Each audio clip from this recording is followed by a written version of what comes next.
Esse podcast faz parte do site Fambonanet. Acesse fambonanet.com.br.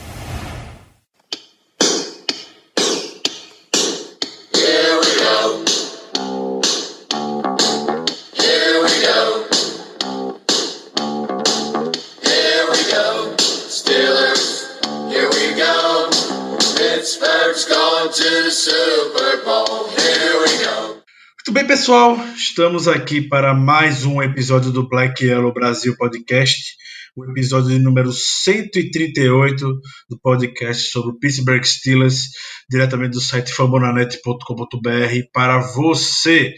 Eu sou o Ricardo Rezende e serei o host no programa de hoje. Lamentavelmente não contaremos com a grande e queridíssima voz aveludada do nosso Danilo Batista, que ainda está de ressaca após uma derrota para o New York Football Jets. Como sempre, não estou sozinho. Hoje, para falar sobre essa tragédia, eu tenho ele, que é o melhor editor do Brasil, Germano Coutinho, de volta à mesa. Germano, por favor, se apresente aos nossos queridíssimos ouvintes. Bom dia, boa tarde, boa noite aos ouvintes. Estamos mais uma vez aqui para comentar sobre o jogo dos Steelers. Dessa vez uma sofrida derrota contra o Jets, como o Ricardo bem falou. E uma derrota que nos colocou em uma posição muito complicada em relação aos playoffs dessa temporada. Então, vamos embora, porque tem muita coisa para comentar. Como você já bem falou, Germano, de fato a aspiração de playoffs hoje, depois da derrota do Jets, faz com que o Steelers não dependa mais de si mesmo para se classificar. Devido à derrota, a gente precisa de uma combinação de resultados, onde a mais básica, mais simples, é derrota do Tennessee Titans para o Houston Texans e vitória do Steelers contra o Baltimore Ravens no domingo. Lembrando, o jogo entre Tennessee Titans e Houston Texans será a transmissão da ESPN. Você ficará ligado no nosso perfil enquanto seca o Titans na sua TV. Mas antes de falar mais sobre esse cenário, Germano, não poderia ser diferente em começar a falar a respeito de mais uma derrota do Steelers, a segunda consecutiva, e mais uma atuação pífia do ataque. É a segunda partida consecutiva que o Steelers sai do jogo com apenas 10 pontos marcados. O time que não tem absolutamente nenhuma identidade no lado ofensivo da bola, um ataque que anda sempre aos trancos e barrancos, é um ataque que anda mais para trás do que para frente. Então, para se ter uma noção, eu estava revendo o jogo um pouco antes da gravação, para ter um pouquinho dessa percepção do ataque mesmo, e vendo assim até pelo menos o terceiro quarto, eu contei 5 jogadas de fato executadas que o Steelers andou para trás, seja através do tackle for loss, seja através de algum sack, seja através de algum snap errado que veio acontecer. Enfim, é uma série de problemas que o Steelers tem na parte ofensiva, e a gente não fala que ela é a pior unidade ofensiva da NFL em vão. É uma média de apenas 12,7 pontos por jogo nas últimas 7 partidas. O Steelers, dos 7 dos últimos 8 jogos, conseguiu anotar apenas um touchdown ofensivo. O Steelers é o único time da NFL que não anotou 28 pontos ou teve um jogo de 400 jardas totais no lado ofensivo da bola. E esse Pittsburgh Steelers de 2019 está caminhando, na verdade já garantiu, o Steelers não vai anotar 30 pontos contra o Ravens, sendo o Steelers, esse Steelers 2019 é o primeiro desde 1971 a terminar a temporada sem anotar 30 pontos. É óbvio que o Steelers não vai anotar 30 pontos no domingo contra o Baltimore Ravens. E sempre se levanta a questão, de forma muito justa, por sinal, em quem essa responsabilidade cai. E é claro que cai em cima do Randy Fichtner. O Randy Fichtner, eu já falei várias vezes aqui, ele de fato é um bom QB coach, porém, na parte estratégica, chamar jogadas, terrível. O Steelers parece que tem um playbook de jogadas que se limita a 5 jogadas de corrida, a 5 jogadas de passe. É um passe rápido na lateral, saindo do campo por Deontay Johnson, é uma bomba por James Washington e assim por diante. Não acaba facilitando nem em nada a vida do seu... Aquela corridinha marota com o Ben Snell pelo meio, aquela corridinha marota pela lateral com o White Jr., esse tipo de coisa. Não tem assim... A gente sabe, de fato, que o nosso ataque é bastante limitado. Isso não se questiona. O problema aqui cai inteiramente na sideline, como as jogadas vêm sendo chamadas, os momentos que elas vêm sendo chamadas, e isso é algo extremamente preocupante. Além do principal fator desse ataque que virou uma marca dos Steelers, infelizmente, que é um ataque que não sabe cuidar da bola. São 22 partidas consecutivas com turnover. Semana passada eu até falei, o Bengals é o segundo pior na NFL hoje, com 9 partidas consecutivas com turnover. Então, por mais que a gente saiba, são 32 times da NFL, e por mais que a gente saiba que são ataques tem ataque na NFL fraco e limitado, tem ataque que consegue proteger a bola. É fundamento básico. E isso não é algo que a gente vem fazendo. A gente não vem ajudando o suporte necessário para nossa defesa nesse tipo de situação. E as derrotas são consequências disso tudo. Germano, a pergunta que é mais difícil do que a mega da virada. O ataque tem salvação nesse último jogo da temporada?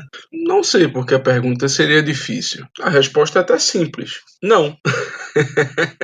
Não tem salvação. Não tem o que a gente possa fazer para esse último jogo que mude a figura desse ataque, a expectativa desse ataque. Entendeu? Então, o nosso ataque é aquela coisa, é um ataque extremamente previsível, tá? É um ataque que não consegue fazer o simples, porque quando você não tem um ataque muito bom, o que é que você geralmente procura fazer?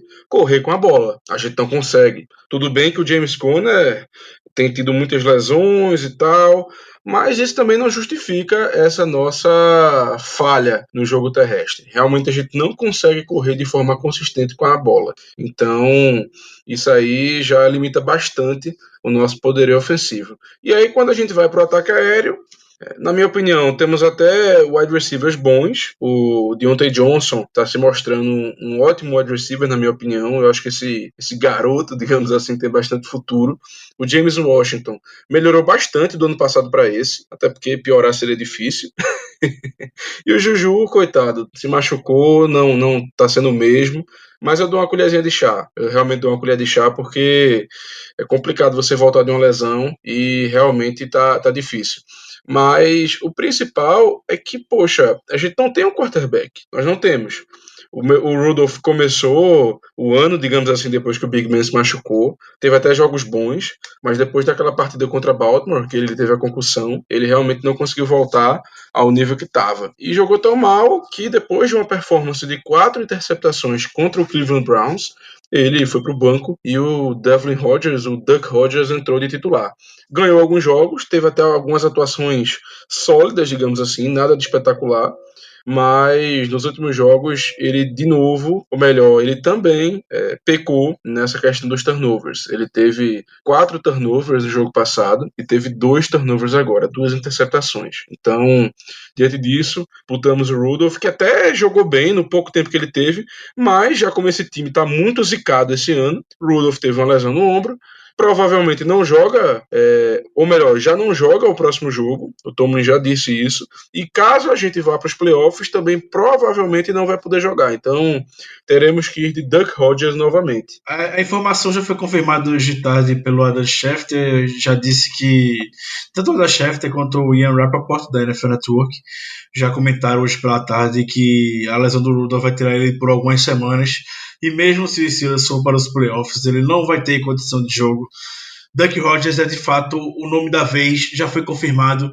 e os jogadores do Steelers já sabem que ele é o titular. Existia, pelo menos por minha parte, um pouco de expectativa se eles não iam dar talvez uma chance para o Paxton Lynch, dada os turnovers que o Duck Rodgers teve, mas não, eles seguem com o Duck para o jogo contra o Ravens. Rapaz, mas eu sinceramente não duvido nada de que caso o Rodgers não tenha uma performance muito boa, ou seja, tenha mais turnovers, que eles dêem uma chance pro Lynch, porque assim, mais do mesmo não vai mudar em nada, entendeu? A gente sabe que o Lynch não tá sendo nem ativo para os jogos, e isso tem um motivo, com certeza, talvez porque ele não teve tempo de aprender o playbook, enfim, mas isso aí com certeza tem um motivo, não é apenas por ser, digamos assim.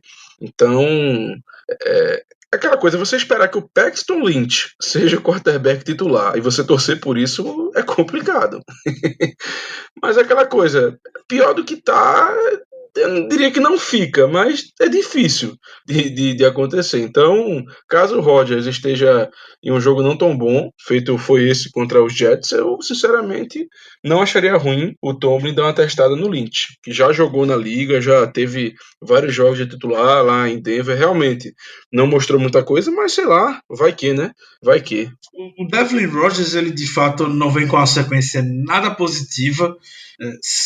Teve aquela Duck mania por um mês, quando ele assumiu a titularidade, conseguiu fazer algumas jogadas, porém veio o balde de água fria, que ele não é um undrafted rookie em vão. Então, para você ter noção, as últimas 12 campanhas do Devlin Rodgers são, respectivamente, começando pelo último turnover on downs a fazer contra o Jets. Turnover on downs, punt, interceptação. Punt, interceptação, interceptação. Punt, interceptação, punt. São 6 punts e 5 interceptações e 1 turnover on downs. Nenhum ponto marcado nessas campanhas com o Duck. Então, de fato, faz total sentido o Mason Rudolph ter treinado com os titulares na semana passada, o Mason Rudolph ter entrado na partida, e faz total sentido o Steelers envolver o Paxton Lynch entre os titulares nessa semana de treinos, porque se continuar de fato essa tendência, na primeira interceptação eu não acho que o time vai seguir com o Duck no domingo, dado o tamanho do jogo, e para você ver a situação, o drama que o Steelers vive, vai ter que depender de Paxton Lynch para vir ao resgate e salvar, talvez, a temporada dos Steelers. Seria um filme que ninguém iria imaginar, iria tão longe sonhar que a temporada dos Steelers 2019 estaria por um fio a depender de um jogador do calibre de Paxton Lynch. Imagino que entre os destaques negativos a gente deu esse ênfase grande no Duck Rodgers, passando pelos turnovers dele, mas tem outras variáveis do ataque que merecem ter esse destaque ruim também, e eu queria muito falar dos problemas que a gente está tendo na OL. Eu digo problemas mesmo. Eu não duvido nem um pouco da capacidade técnica dos 5 jogadores da OL. Eu acho os 5 jogadores, até o Matt Feiler, totalmente capazes de serem titulares na NFL. Isso não se discute nem um pouco. O problema está onde? Coordenação. Você vê que é questão de execução. E aí bate do mesmo jeito que o ataque na sideline com o Shaun Sarrett. A gente criou certa expectativa no Shaun Sarrett, que ele fosse manter o nível da OL. Já era um fiel assistente do Mac Munchak nos últimos anos. Porém, muitos problemas de comunicação na OL, muitos problemas no snap do Pouncey, do BJ Finney. Eu até comentei nas últimas semanas, quando o Finney está em campo, o Finney jogou 2 partidas, quando o Pouncey teve suspenso. Quando o Finney está em campo, parece que o ataque tem um ritmo diferente. Parece que o Finney demora uma fração de segundos para processar que é para fazer o snap. Então, é preocupante, porque isso não é vencer matchup por matchup, entendeu? É questão de execução, é questão tática mesmo, que está dando problema. Obviamente, snap é puramente execução, mas eu estou querendo focar mais no contexto da linha ofensiva como um todo. E dói ver um jogo de ontem do Broncos contra o Lions. De fato, a diferença que um assistente do nível do Munchak faz. No jogo do Broncos e do Lions, o Patrick Morris, que era center do practice squad do Steelers o ativou na época que o Paulsen estava suspenso, mas aí quando o Paulsen voltou ele foi dispensado, iria voltar para o practice squad, mas o Broncos foi lá e pegou ele no período de waivers, ele está no Broncos hoje, e o ataque do Broncos contra o Lions, quando Patrick Morris e Jake Rodgers, que também é ex-OL do Steelers, estavam em campo, o Philip Lindsay deitou e rolou. Não cederam nenhum sack e o Broncos terminou com mais de 150 jardas terrestres. Eu sei que é o Lions que estava enfrentando, mas mesmo assim merece o total destaque para a gente ver a mão de um deus como o Munchak pode fazer. Não é à toa que quem ganhou a bola do jogo foi o Patrick Morris e o Jake Rodgers ontem. O Vic Fangio entregou a bola para eles. Então, coach, no início eu realmente achava que a OL iria manter o nível apesar da saída do Munchak, mas claramente não. Principalmente depois da bye week, a OL do Steelers tá bem complicada.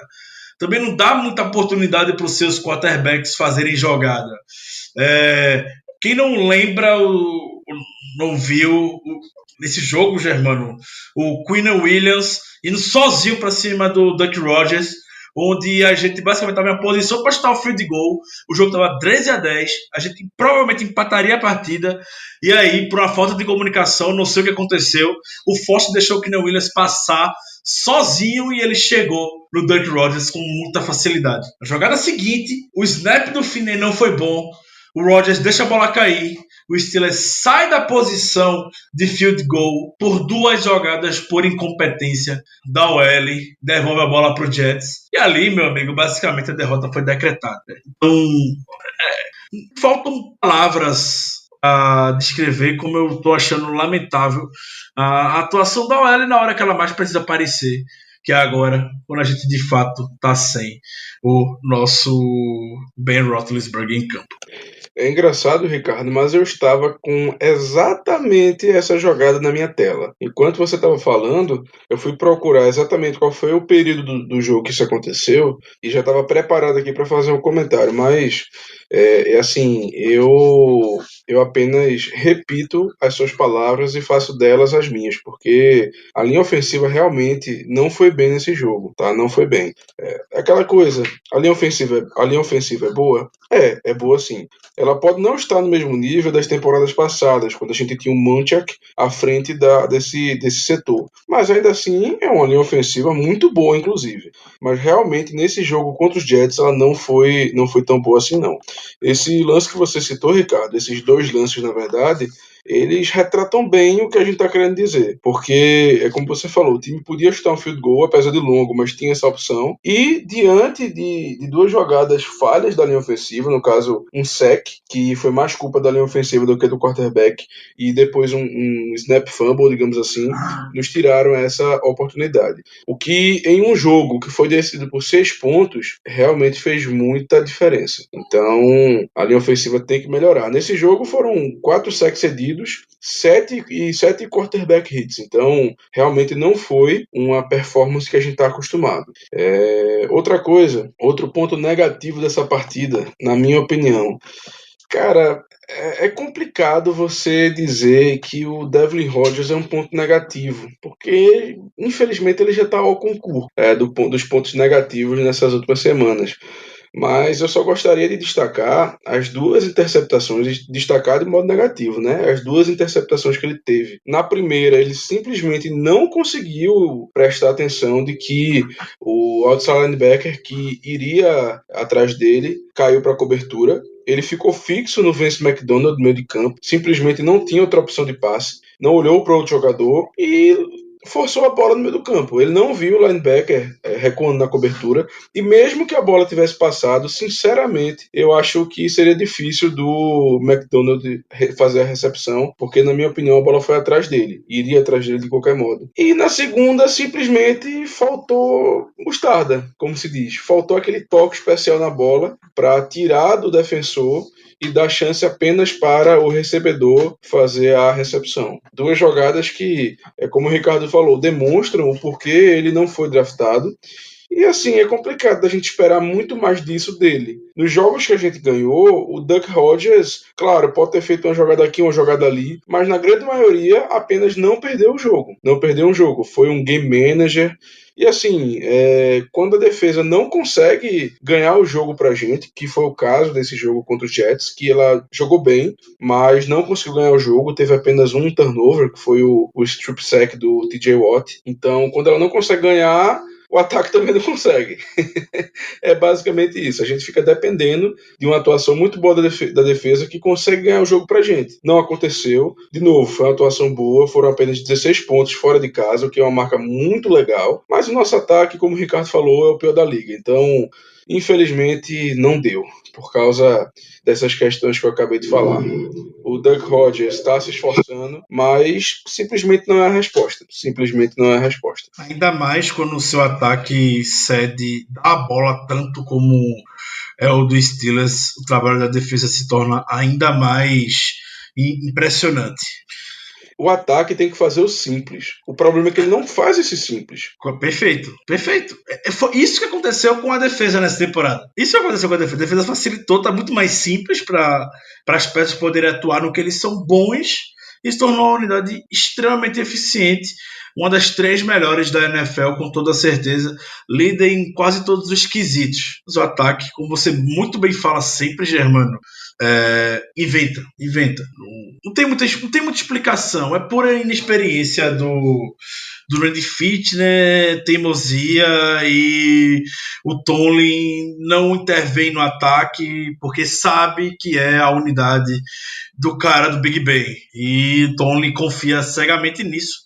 E como a gente fala em quase todos os programas, isso vai ficar marcado para sempre na trajetória do Tomlin em Pittsburgh. Um dia, quando ele sair, vai ser lembrado negativamente por essa insistência, por essa teimosia com alguns coordenadores. Mas, enfim, no ataque, você tem mais algum ponto negativo, Germano? Quer dizer, só tem ponto negativo no ataque, né? Eu não imagino que tenha algum ponto positivo, a não ser, talvez, o Deontay Johnson. Mas ponto negativo, mais algum? Não, é dizer que tem ponto negativo, justamente o DJ, né? O Deontay Johnson, que tá se mostrando tem um potencial muito bom. Ele realmente é a peça diferente no nosso ataque atualmente, digamos assim, porque o James Washington realmente está tendo uma temporada boa, um cara de deep pass, um cara de recepções contestadas, mas quem está realmente, na minha opinião, se destacando muito é o Deontay Johnson. Ele recebe uma bola curta e faz um gingado, não sei o que. Ele é aquele cara diferente, aquele cara que a gente dá a bola para ele e ele consegue criar alguma coisa do nada. Enquanto, por exemplo, o James Washington é mais aquele cara de você jogar uma bomba e ele pegar, entendeu? Os dois wide receivers são um pouco diferentes. Então, o Deontay Johnson, eu acho que foi o único ponto realmente positivo nesse último jogo. Agora, eu me lembrei de uma coisa, Ricardo, que vale a pena a gente comentar. A gente já falou isso nos podcasts anteriores, mas a falta que o fullback, que o Roosevelt Nix faz é algo assim impressionante. O jogo corrido, eu tenho certeza que estaria bem melhor com ele em campo. Às vezes a gente assim subestima a posição de fullback, não dá tanta atenção, não fala muito, mas realmente a falta que ele está fazendo, claro que não é só isso, mas eu tenho certeza que a falta que ele está fazendo, com ele machucado, está sendo muito importante para esse declínio do nosso jogo terrestre. O Tony, o Nick saiu, comentou que tinha um plano alternativo para ele, mas a gente não vê isso em campo, a não ser situação de goal line, que já botaram o Alualo, já botaram o Trey Edmonds, mas o ataque ele não consegue, nos últimos jogos ele não conseguiu ir tão longe assim, pra gente poder ver como é que vão ficar, como é que tá nessa situação. Mas sim, a falta do Knicks é complicada também no jogo terrestre. Virando um pouco a bola, a posição de campo, deixando a pior unidade da NFL como um todo, que é o ataque do Pittsburgh Steelers 2019. Vamos falar da defesa. Eu imagino que os destaques negativos serão os mesmos de toda semana, porque toda jogada que o Steelers cede parece que é nas costas do McBarron ou do Terrell Edmonds. E essa semana foi em cima do Edmonds, o touchdown do Robbie Anderson. Foi mais uma prova de como o Edmonds não tem a menor noção de posicionamento da bola. As ball skills do Edmonds é uma coisa horrível. É muito ruim. Tem dois jogadores, o Hayden e o Edmonds. Você não pode deixar o Robbie Anderson fazer aquela recepção. Tudo bem que foi uma belíssima, concordo, o grande trabalho do recebedor do Jets, mas o Edmonds estava em cima e o Edmonds não tinha a menor noção de onde a bola estava. Não pulou, só viu o Anderson fazer a recepção e pronto. Então, toda semana contra o Bills, o touchdown foi do mesmo jeito. Então, os ataques, eles sabem onde tem que atacar, onde tem que ir a defesa do Steelers. Você não vê ninguém. A gente vê que o Minkah Fitzpatrick tá sumido. Tá sumido porque ninguém olha pro lado dele. Ninguém lança a bola em direção ao Fitzpatrick. Ninguém é doido de lançar. Quando tem uma bola longa, a bola é do lado, sempre em cima quando o Edmonds tá na região. E o McBarron, acho que ficou bem evidente como o McBarron é bom proteger o passe em uma marcação que ele estava em cima do Jamison Crowder, que estava desesperado, parecia fazer um fair catch de costas, a bola bate nas costas dele e passe incompleto. A gente já viu muitos juízes marcando interferência só porque tá de costas para a bola. Nesse caso não marcaram. Não acho que deve marcar também, mas ótimo, ainda bem. Não deve marcar mesmo, mas a gente já viu. E são sim os dois aros fracos e a gente continua insistindo neles. Você tem algum outro ponto negativo na defesa, Germano, fora esses dois jogadores? Rapaz, ponto negativo. Negativo eu não tenho. Somente o fato de que o Joe Hayden dropou aquela interceptação logo no começo do jogo, né? Podia ter mudado a partida, mas também é complicado. O Joe Hayden tá tendo uma temporada muito boa, tá tendo algumas interceptações, inúmeros passes defendidos, o que é muito bom para um cornerback. Então, assim, ponto negativo na defesa não tem mais, não. É como você falou, tirando o Edmonds, que levou um verdadeiro baile no touchdown do Robbie Anderson. Incrível. O Edmonds, sinceramente, ele perde noção de onde ele está em campo. O Hayden estava na marcação do Anderson, o Edmonds devia estar na cobertura ali para auxiliar o Hayden, e ele simplesmente avançou, aí deixou o Anderson passar por ele, e ele não ia conseguir nunca segurar na corrida, não ia conseguir nunca alcançar na corrida, digamos assim.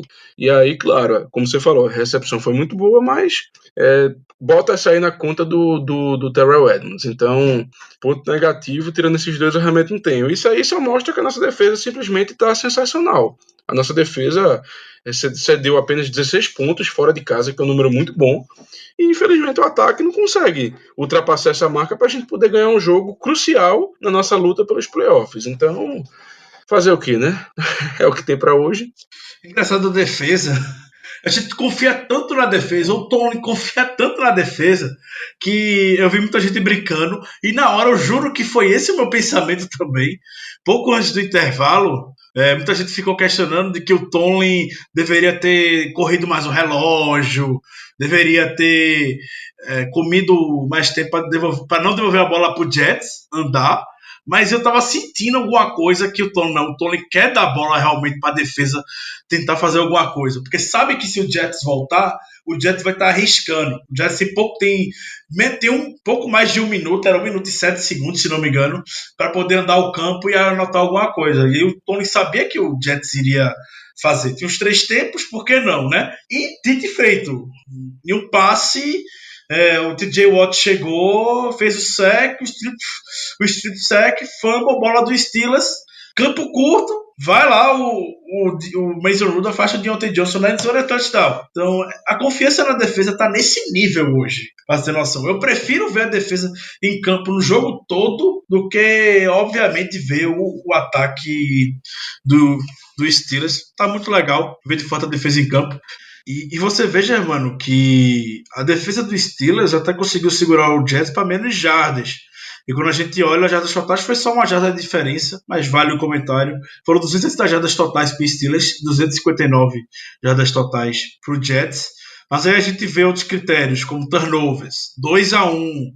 A gente vê posição de campo. O Jets começou em posição de campo mais favorável.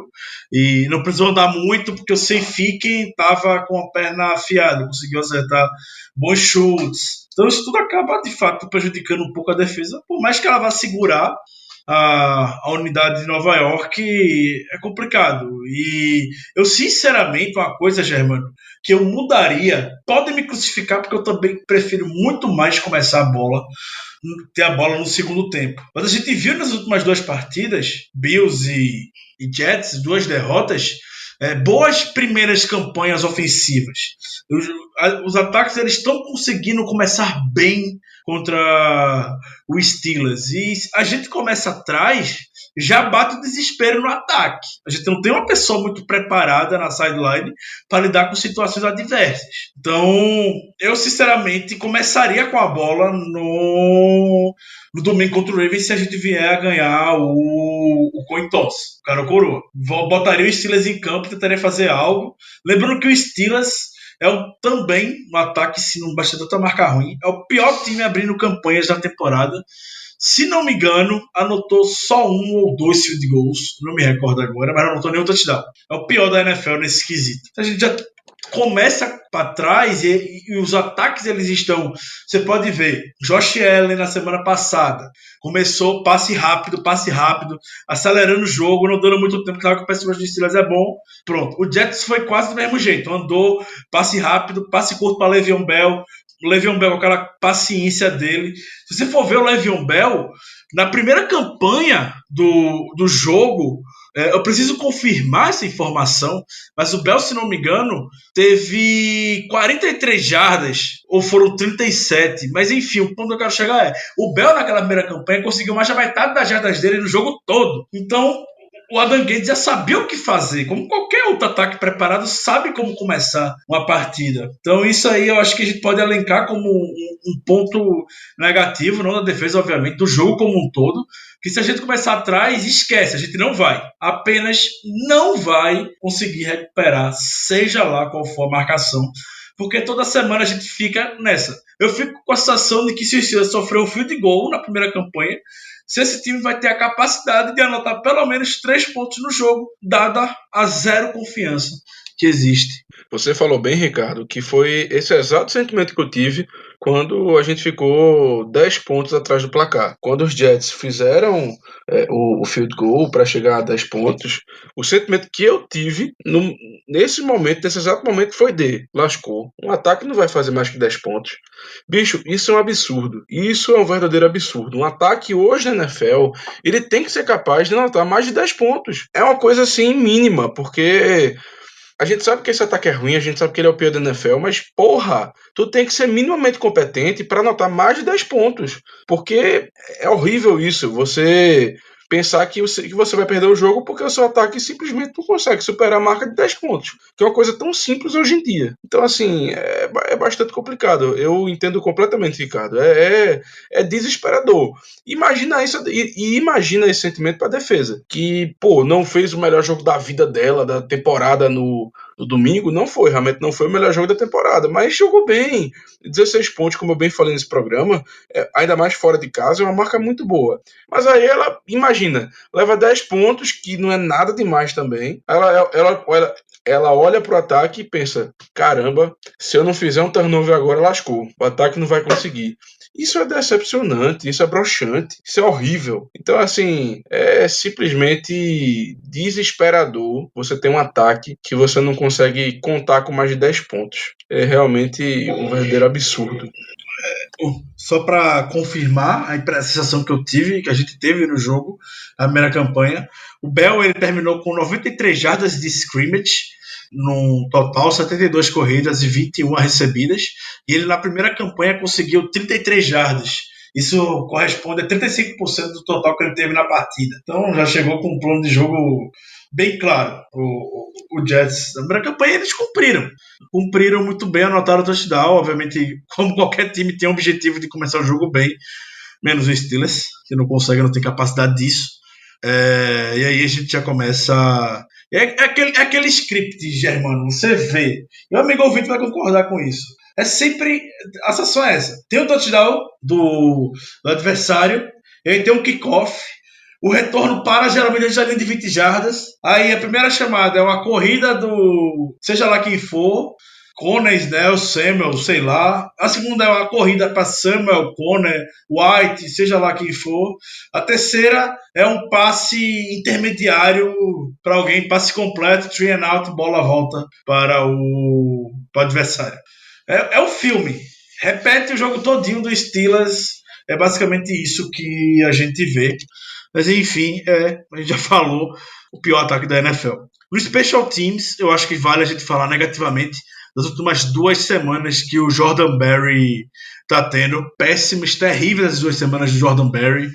Já deu o pior punt da temporada contra o Bills e seguiu a tendência contra o Jets. A gente tinha posições de campo que poderia virar um pouco melhor, deixar o Jets mais curto, mas a gente não conseguia fazer isso. Era o punt saindo na linha de 20 jardas, na linha de 10 jardas, mas não era por competência necessariamente do Barry, era mais porque o campo estava curto mesmo, ele mandava uma bomba para cima e a bola ficava pendurada. O Jordan Berry, se ele começou muito bem na temporada, virou o Barry de sempre no pior momento possível, e isso também contribui para essas últimas 2 derrotas.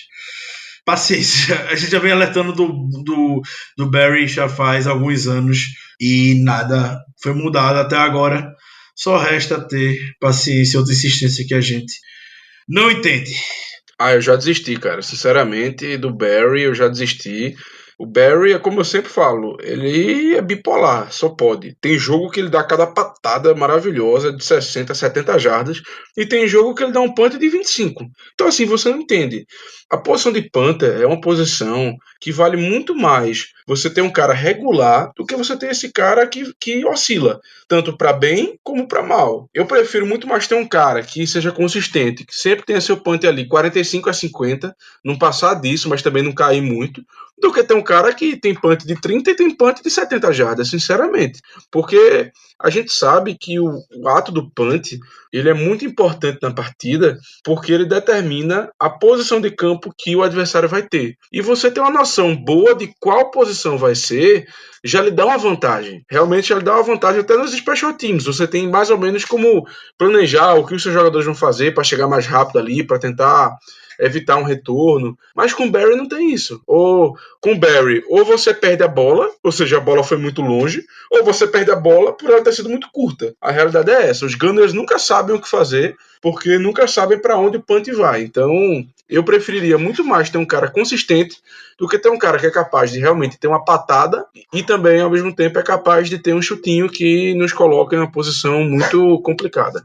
É isto. A concluir o final desse jogo, eu só queria deixar uma informação que eu também fiquei bem surpreso, mas faz sentido. Eu sei que é o New York Football Jets, eu sei que o Jets está numa draga, porém, com o Sam Darnold jogando lá no MetLife Stadium, o Jets está 5-2 na temporada, só perdeu pro Patriots e pro Bills.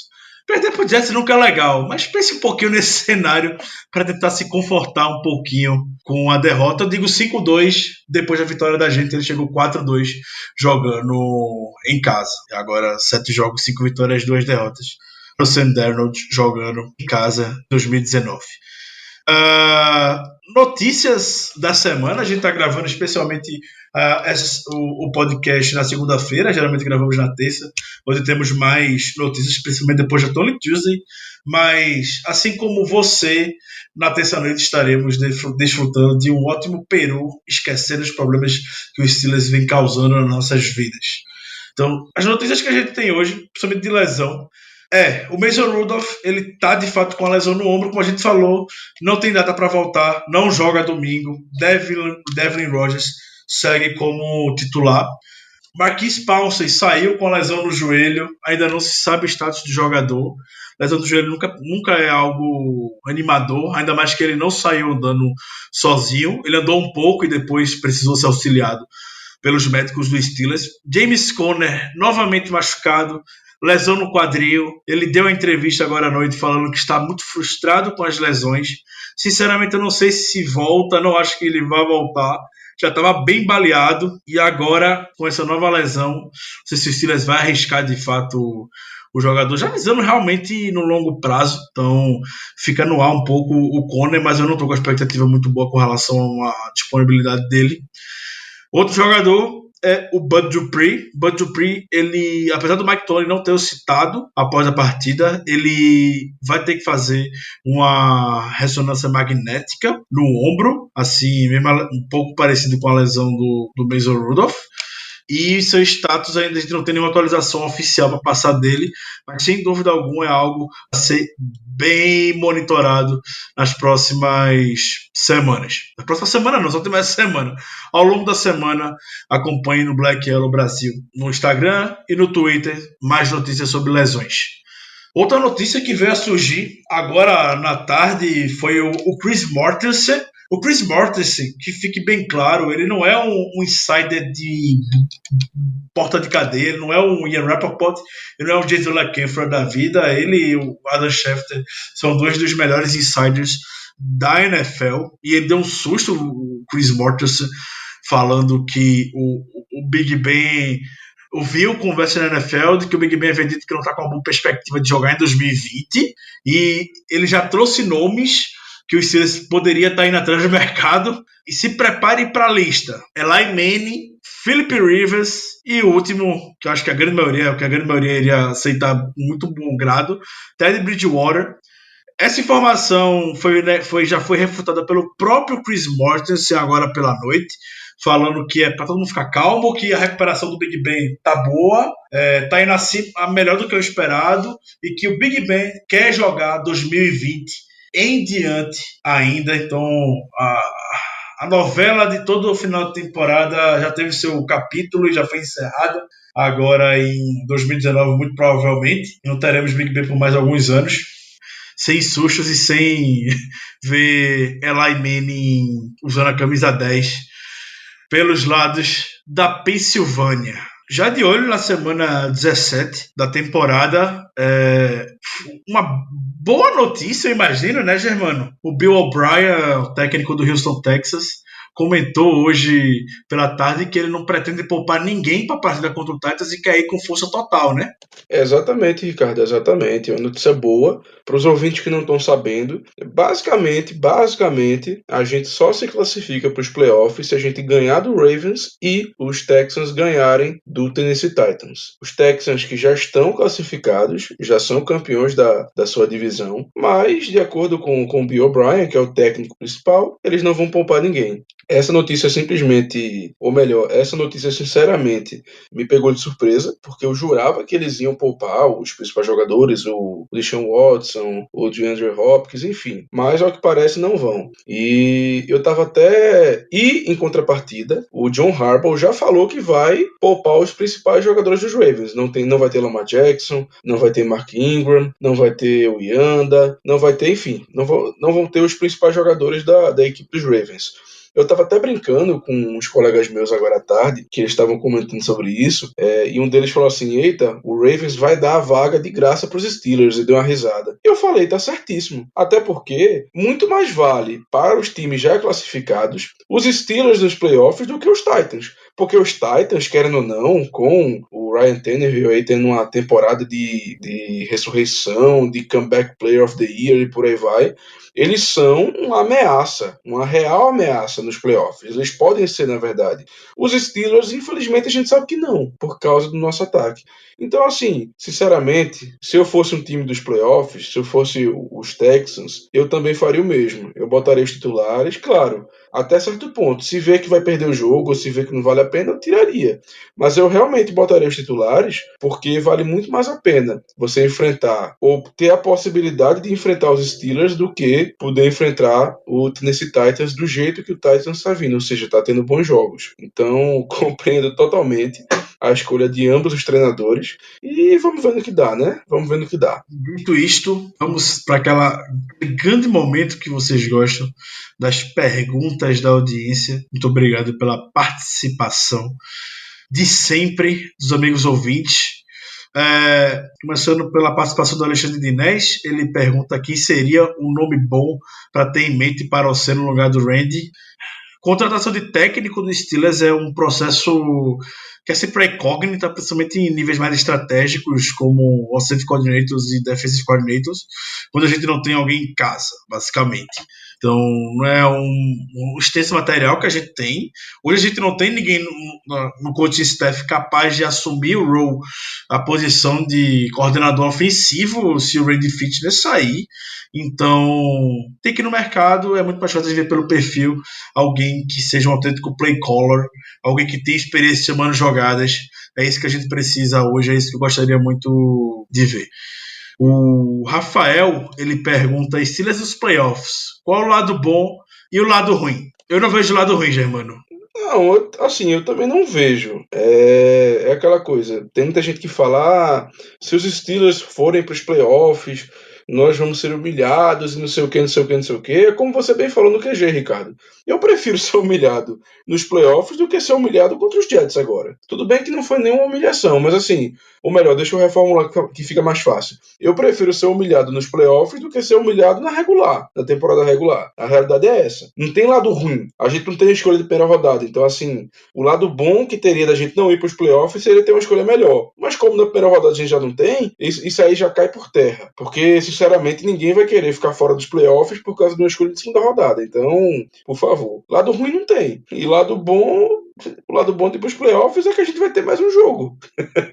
E, sinceramente, se a gente for, meu amigo, vai ser aquele jogo para você pedir aquela pizza gostosa, ficar esparramado no sofá, sem preocupação nenhuma. Eu sei que talvez você não consiga, Ricardo, mas, sinceramente, eu vou ver o jogo numa tranquilidade tão grande, mas tão grande, tendo certeza que o dever foi muito mais que cumprido. Porque, sinceramente, se a gente for para os playoffs, eu sou o maior advogado, sou o maior defensor do Tomlin como Coach of the Year, sinceramente. Se o Steelers, se faz jogo de playoffs do Steelers, não tenho a menor dúvida. Vai ser um jogo bem tranquilo. Eu não vou estar nem aí para as interceptações. Vai ser jogo para arriscar o que tiver que arriscar mesmo. Então, assim, eu fico nervoso, eu tô agoniado. É passe para Zach Banner, é alualo de fullback de novo, é a festa. Eu fico nervoso, eu fico extremamente nervoso, incomodado. Eu fico nervoso mesmo com essas derrotas no final, porque o Steelers chegou lutando. Então, se o time tá lutando, eu quero que chegar. Eu tô aqui já, porra. Eu quero chegar em janeiro. Tá tão perto. Tá uma vitória, basicamente, nas 2 semanas contra Jets e Bills pra ficar na boca dos playoffs e não aconteceu, entendeu? Eu fico nervoso por conta disso. Eu sei que a temporada tá falando a fracasso desde a lesão do Big Ben, mas a gente chegou. Eu quero lutar. No final, o balanço da temporada eu vou achar positivo. Mas hoje, quero cair lutando. Eu não quero cair tomando perdendo 10 pontos para todo respeito. Pro Jets. E ter essas derrotas que a gente teve ao longo da temporada como um todo e por tudo que vem acontecendo também. Eu não quero. Mas, enfim, o Samurai Jack, grande nome, viu? Samurai Jack, gostei. E o grandiosíssimo Leonardo Badalotti, grande abraço, Leonardo Badalotti, Feliz Natal pra você. Eles perguntam a respeito de quarterbacks que o Steelers vai arriscar na off-season. O Samurai Jack, ele dá algumas dicas como Bridgewater e Philip Rivers. O Leonardo Badalotti, ele faz a pergunta no sentido de se pudesse escolher o pior quarterback da NFL que poderia conseguir levar a gente para os playoffs, e sugere o Trubisky, o Derek Carr, o Jared Goff, o Andy Dalton e o Jacob Brissett. Em resumo, juntando a pergunta dos dois, um quarterback hoje na NFL, desses de médio porte, podemos dizer, que poderiam levar os Steelers hoje para os playoffs. Eu vou responder o seguinte, ele perguntou qual seria o pior quarterback que poderia levar a gente para os playoffs, é isso? Isso. Mas aí a gente junta com a pergunta do Samurai Jack no sentido de, vamos lá, a gente hoje tem à disposição, a NFL chega, Steelers, eu tô com muita pena de você tá indo pro seu, sei lá, tá na boca de pouquinho quarterback na temporada, eu quero que você escolha qualquer quarterback desses times que já estão eliminados na temporada. Esses times que estão eliminados na temporada vai ter Trubisky, Andy Dalton, Jacob Brissett, Philip Rivers. Quem você iria escolher? Eu vou responder do pior, tá? Vou responder do pior, que foi que eu achei muito interessante a pergunta. Eu vou responder do pior. Nenhum deles. Me deu o Brian Hoyer, que a gente tá nos playoffs. Você foi um pouco longe, eu acho. Eu não acho não, sinceramente. O Brian Hoyer é um cara que cuida muito bem da bola, é um cara que tá assim, consegue ser um game manager, consegue ganhar jogos, na minha opinião. Então, assim, se a gente tivesse o Brian Hoyer, por exemplo, nesse jogo contra o Jets, eu acho que a nossa chance de vitória seria muito maior, sinceramente. Porque só dele ter experiência na NFL, coisa que nem o Rudolph nem o Rodgers têm, só dele conseguir cuidar muito mais da bola, ou seja, ele não ia arriscar tanto, não ia dar passes loucos, assim, não que o Rodgers tenha feito exatamente passes loucos, mas ele com certeza ia dar passes melhores em situações que o Rodgers teve as interceptações dele. Então, assim, como a pergunta foi qual seria o pior, eu diria que seria o Brian Hoyer. Eu, sinceramente, honestamente, eu acho que se o Brian Hoyer fosse o quarterback do domingo, a gente teria ganho o jogo e agora estaríamos bem mais tranquilos quanto a playoffs. Inclusive, já estaríamos classificados, né? Não estaríamos classificados, teria ganho do jeito contra o Ravens, mas a diferença é que dependeria apenas de nós. Sim. Foi o que... Estaríamos bem mais tranquilos. Foi o que comentamos. A derrota do Titans pro Saints não faz a menor diferença. Não fez nada, assim. Nada. Do tipo, o Steelers precisaria vencer de todo jeito o Ravens. Fez só, entre aspas, a diferença básica que a gente vai depender do Titans do Texas agora. Se o Saints... não contou em nada. Assim, a derrota do Titans pro Saints não agregou em nada. Vocês precisam vencer de todo jeito o Baltimore Ravens, e o Titans tem que perder de todo jeito para o Houston Texans.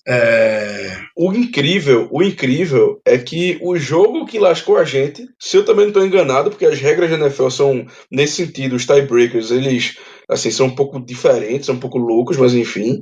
O engraçado é que o jogo que lascou a gente, para não dizer outra palavra mais feia, foi o jogo do Colts, que ganhou dos Panthers. Por alguma razão, e eu não vou mentir aqui, não vou dizer que eu sei o porquê, porque eu não sei, mas claro que tem um motivo por trás, mas eu não sei qual foi. Esse resultado fez com que a nossa derrota e a derrota dos Titans contra os Saints dessem a vantagem para os Titans. Eu não entendo como, mas foi.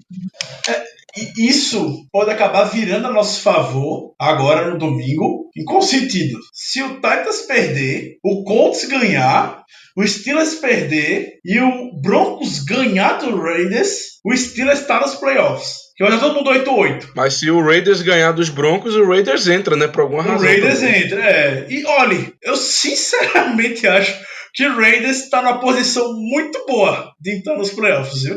Raiders está numa posição Colts contra muito quem? boa. Colts contra Jaguars. Rapaz, o Raiders tá com... O Raiders não tá morto não, viu? Sinceramente, o Raiders tá vivíssimo. Foi engraçado que a própria equipe do Raiders está surpresa com isso. O Raiders não esperava que poderia estar tão vivo na última semana quanto estão. E tá super vivo o Raiders. Se perdesse por Chargers, aí realmente estaria eliminado. Aí os Steelers precisariam de uma vitória do Colts e de uma derrota do Titans. Porém, com o Raiders chegando na última semana, não, o Raiders vai e, novamente, tem muita gente falando que é uma combinação improvável de resultados. Eu acho bem possível de acontecer e ter Raiders em janeiro. Vamos ver, vai ser um domingo daqueles, né? Igual o do ano passado. Meu Deus do céu, que isso nunca seja registrado nunca mais. E lembrando que todos os jogos da AFC vão ser no mesmo horário, né? Inclusive a decisão acertadíssima da NFL. Sim, Steelers e Ravens, Titans e Texas, Colts e Jaguars, Broncos e Raiders, todos às 18h25 na mesma hora. O kickoff está previsto para o mesmo horário. Vai ser outro Deus nos acuda, feito o ano passado, quando a gente estava torcendo pelo Cleveland Browns contra o Baltimore Ravens na última semana, mas vai ser novamente isso pro Steelers. Esse ano é um olho no nosso jogo, que vai ser difícil, por mais que o Ravens vá com os reservas, já foi definido isso, o Ravens não vai com os titulares, mas vai ser difícil. O Ravens tem uma identidade de jogo muito forte, e o RG3 não se compara com o Lamar Jackson, obviamente, eu não quero criar uma comparação, mas é do mesmo sistema, é um quarterback com características semelhante, não é você tirar um Lamar Jackson e botar um Brock Osweiler ali no ataque do Baltimore Ravens. É um cara móvel que vai conseguir fazer passes curtos e usar do Option, que é o que o ataque do Ravens vem fazendo muito bem nessa temporada. Já que estamos aqui, Germano, falando sobre o Ravens, vamos ao final do podcast. Por favor, já deixe seu matchup e as suas considerações finais no programa de hoje. Bom, nesse jogo contra o Ravens, o meu matchup, veja só, eu não vou nem dar um matchup, sinceramente, porque a gente não sabe qual é o time do Ravens que vai entrar em campo. O Harbaugh já falou alguns nomes que ele vai poupar, mas pode poupar outros, pode poupar o Humphrey, pode poupar o outro cornerback que eu esqueci o nome agora, o Marcus Peters, né? Pode poupar o Peters também. Enfim, então a gente não sabe, a realidade é essa. Se tiver que dar um matchup, vai ser o nosso pass rush contra o RG3, porque ele é um quarterback móvel. Claro, a gente não sabe o quão móvel ele é, afinal de contas faz tempo que ele não inicia uma partida na NFL, mas geralmente nós temos um certo problema com quarterbacks mais móveis, então fica aí meu matchup. Lembrando, assim, com a ressalva de que a gente não sabe qual é o time do Ravens que vai entrar em campo e até que ponto o Harbaugh vai manter, teoricamente, os titulares, né? Enfim, mas fica esse matchup. E considerações finais, lembrando que se o Pouncey, que muito provavelmente não poderá atuar, se ele realmente não tiver condições de jogo, o Finney deve assumir a titularidade e o Finney está 8-1, 8 vitórias e uma derrota quando inicia uma partida. Então isso aí é um ponto positivo pra gente. Vai que essa mística dá certo, né? Mas é aquela coisa, é um olho no padre e outro na reza. É um olho no jogo dos Steelers e outro no jogo dos Titans. Uma vitória contra os Ravens e uma vitória dos Titans contra os Texans não vai adiantar de nada. Então vai ser um olho no padre e outro na reza. Muito bem, Germano. Como matchup, eu diria que vai ser o ataque dos Steelers contra o ataque dos Steelers. A gente não vai conseguir vencer se... É clichê isso, mas a gente tem que dar uma de ser óbvio aqui. O ataque dos Steelers, ele não vai conseguir andar, muito provavelmente. A gente vai ter enfrentando muita dificuldade nas últimas semanas. Então, a gente só vai precisar, como você já falou muito bem, Germano, cuidar da bola, pelo amor de Deus. Vai ser um milagre de Natal se o Steelers sair da partida sem uma interceptação. Então, é passe curto, é passe de 3, 4 jardas, o jogo mais seguro possível se a gente quiser ter uma oportunidade. Então eu não vou nem olhar muito para o time do Ravens, de fato, como você bem falou, é uma incógnita. O Harbaugh já disse alguns nomes que não vão entrar em campo, que já devem ser inativos provavelmente, que é o Lamar Jackson, o Mark Ingram, o Earl Thomas, o Marshall Yanda e o Brandon Williams. Não devem ser nem ativos para a partida. Não tem para que o Ravens se arriscar também. É um time que está jogando muito fisicamente. A gente está sentindo já alguns efeitos em jogadores, né? Contra o Browns, o Mark Ingram sentiu. O Lamar Jackson algumas semanas estava no Jury Report e era dúvida para jogar no Thursday Night Football contra o Jets. Então, é um time que precisa se poupar para enfrentar uma defesa que é muito difícil como o Steelers. E as minhas considerações finais vai para uma coisa que eu comentei ontem no QG. Eu acho que vale a pena a gente compartilhar isso. Também é algo que soa meio clichê, mas é a NFL. Jogo de divisão, não importa o momento do Steelers, não importa o momento do Ravens. É jogo pegado. O Ravens é claramente o melhor time da NFL, mas eu me sinto confiante de chegar com esse ataque, com tudo que teve nas últimas semanas em Baltimore, com a chance de ganhar. O meu medo era justamente Jets e Bills, a gente perdeu. Paciência, já passou. Mas contra Ravens, eu tô confiante, mesmo se fosse o ataque total de Baltimore nessa partida. Eu de fato Rapaz, será que eles vão poupar o Justin Tucker também? E isso pode soar tão verdade, essa questão de jogo de divisão, que a gente viu ontem Seahawks e Cardinals. O Cardinals dando show em cima do Seahawks, quando o Cardinals tá ganhando de ninguém, perdeu até pro Steelers. E foi lá e venceu, com o Kyle Murray saindo, enfim. Jogo de divisão na NFL sempre é diferente. A não ser que você seja o New England Patriots, e até o Patriots se complica algumas horas. Já perdeu para Jets, já perdeu para o Dolphins no ano passado, aquele final de jogo maluco. Então, são times que já estão acostumados a se enfrentar. É uma outra realidade quando vai comparar com outros times que vamos enfrentar pela liga. O Steelers conhece muito bem Ravens, o Mike Tomlin sabe como o Harbaugh pensa e vice-versa. A gente já viu Charlie Batch chegar lá em Baltimore e vencer a defesa do Ravens, que foi campeão do Super Bowl no mesmo ano. A gente já viu Troy Smith chegar aqui e ganhar jogo também. A gente já viu o TJ Ruziomama recebendo passe no final do jogo para touchdown, vencer o jogo no Heinz Field. Então é assim, é sempre jogo aberto, e eu quero muito que a gente chegue com essa mística.